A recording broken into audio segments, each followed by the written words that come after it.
एक लंबे समय पहले एक गांव में आदित्य और भावना नामक पति पत्नी रहते थे।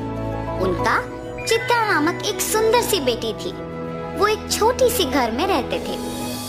आदित्य एक बहुत नेक इंसान था और जितना उसके पास था उतने में ही खुश रहने वाला था। वो पानी पूरी बेच के आए हुए पैसों से ही अपने परिवार की देखभाल करता था। हर रोज वो सुबह उठ के पानी पूरी बना के बेचने जाता था। पानी पूरी स्वादिष्ट पानी पूरी। एक बार खाना काफी नहीं होता है, बार बार खाने का मन करता है। 10 रुपयों का एक प्लेट, आइए आइए। ऐसे पूरी गांव में जाते हुए बेचता था। उसके बनाए हुए पानी पूरी स्वादिष्ट रहने पर सभी लोग वहाँ खाना पसंद करते थे। रोज की तरह वो एक दिन पानी पूरी बेच के अंधेरा होने पर वापस घर जाते रहता है, जब उसे रास्ते में कुछ लोग भागते हुए नजर आते हैं। उसके पलक झपकते ही वो लोग गायब भी हो जाते हैं। कौन थे वो लोग? क्यों भाग रहे थे? और इतने में ही कहाँ गायब हो गए? ऐसे वो अपने आप में सोच रहा था जब उसे रास्ते के बगल में एक सूटकेस दिखाई देता है। ये किसका सूटकेस है? शायद किसी ने खो दिया होगा। सुबह मैं इसे जमींदार को दे देता हूँ, वो इसको उसके मालिक तक पहुँचा देंगे। ऐसे सोच के वो सूटकेस अपने साथ अपने घर ले जाता है। आदित्य की पत्नी उस सूटकेस को देख पूछती है, ये किसका सूटकेस है जी? मुझे नहीं पता, आते समय रास्ते में मिला था मुझे। क्या है सूटकेस में? नहीं, मुझे नहीं पता, मैंने देखा ही नहीं। अच्छा, तो फिर रुकिए, मैं पहले ये देखती हूँ कि इसमें है क्या। और ऐसे सूटकेस खोलती है। सुनिए, इधर आके देखिए तो कि इसमें है क्या। हाँ, क्या है? पास आके देखने पर वो सूटकेस हीरे, मोती और सोने से भरा हुआ था। देखा आपने? कितने हीरे, कितना सोना है इसमें। अब हमें कभी वापस मेहनत करने की जरूरत ही नहीं पड़ेगी। भावना, ये सूटकेस हमारा नहीं है, किसी ने खो दिया इसे। कल सुबह इसे जमींदार के हवाले करने इसे लेके आया हूँ। तो आप क्या इसे जमींदार को लौटाएंगे? हाँ, मैं ये स्वीकार नहीं करूँगी। हम इस सूटकेस को हमारे ही पास रखेंगे। आपको मेहनत करने की जरूरत ही नहीं पड़ेगी। हम आखिरकार बहुत खुश रहेंगे। अपनी पत्नी का उस बात ना स्वीकार करने पर आदित्य उसे दुख ना पहुंचाने के लिए उसे कुछ नहीं कहता है और सोच में पड़ जाता है।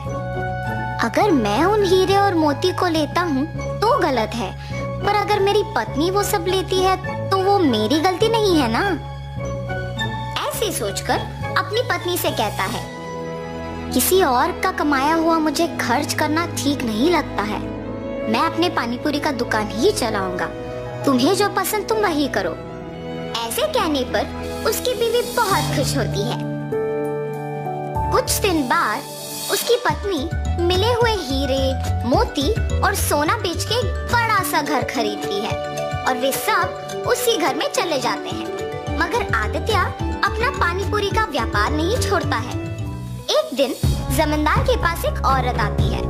प्रभु, प्रभु, मेरे घर में किसी ने सारे हीरे, सोना, मेरी गहने चुरा लिया है। मुझे समझ में नहीं आ रहा कि मैं क्या करूं, इसीलिए आपके पास भाग के आई। कृपया मेरी मदद कीजिए प्रभु। फिक्र ना करो माता, मेरे पे भरोसा करके आप चले जाओ। मैं उस चोर को पकड़ के आपको बुलाऊंगा। जमींदार के ऐसे कहने पर वो औरत उन पे भरोसा करके वहाँ से चली जाती है। उसके बाद के कुछ ही दिन में जब आदित्य और उसका परिवार एक बड़ा घर खरीद के उसमें रहने लग जाते हैं, तो गांव के लोग में उन्हीं के बारे में खुसर पुसर शुरू हो जाती है। ऐसे ये बात जमींदार तक भी पहुंचती है। एक साधारण पानीपुरी बेचने वाला एकदम से इतना बड़ा घर कैसे खरीद पाया? पता नहीं प्रभु, किसी को नहीं पता। गांव के सारे लोग भी आश्चर्यचकित होके इसी के बारे में बात कर रहे हैं। ऐसे ही मैं सुन के आपको बताया। ठीक है, उन दोनों को इधर लेके आओ। जी प्रभु। जमींदार के कहने पर सेवक उन दोनों को उनके पास लेके जाते हैं। आदित्य, मुझे तुम्हारे बारे में सब पता है, तुम्हारे व्यापार के बारे में भी पता है। तुम्हें कुछ पूछने के लिए यहाँ बुलाया हूँ। पूछिए प्रभु। कुछ नहीं, तुम इतने कम दिनों में उतना बड़ा घर कैसे खरीद पाए हो? सच बताओ। क्या ये पूछने के लिए जमींदार हमें यहाँ तक बुलाए हैं? मुझे ही बताना होगा कुछ, वरना मेरे पति सब सच बता देंगे। मेरे पति का कमाया हुआ पैसा हम बचा बचा के ये घर खरीद पाए हैं प्रभु। ऐसे हिम्मत से बोलती है ताकि किसी को शक ना आए। माता, आप पे कोई इल्जाम लगाने के लिए मैं आप लोगों को यहाँ नहीं बुलाया हूँ। मेरे पास एक औरत आके बोली है कि उसके गहने और सोना किसी ने चोरी कर लिया और उसी समय में आपने एक बड़ा घर लिया। हालात मुझे आपसे ऐसे पूछने पर मजबूर कर रहे हैं, तो सच कहिए कि आपको इतने पैसे अचानक कहाँ से मिले? अगर मैं अब भी चुप बैठूंगा तो वो एक बहुत बड़ी गलती होगी और उस औरत के दुख का कारण मैं ही हो जाऊंगा। ऐसे सोचकर आदित्य जमींदार को सच बताने का फैसला करता है। मुझे क्षमा करे प्रभु। और ऐसे जो कुछ भी हुआ वो प्रभु को बताता है और तुरंत वो गहनों वाला सूटकेस उनके हवाले कर देता है। तुम्हें अपनी गलती का एहसास हुआ है और तुमने सच बता के और ये गहने ला के वापस कर दिए, इसीलिए मैं तुम्हें अपनी पहली गलती के लिए माफ कर दूंगा और दंडित नहीं करूंगा। लेकिन याद रखना आदित्य, गलती ना करना जितना जरूरी है उतना ही जरूरी है गलती करने वालों को रोकना। ये कभी मत दोहराओ।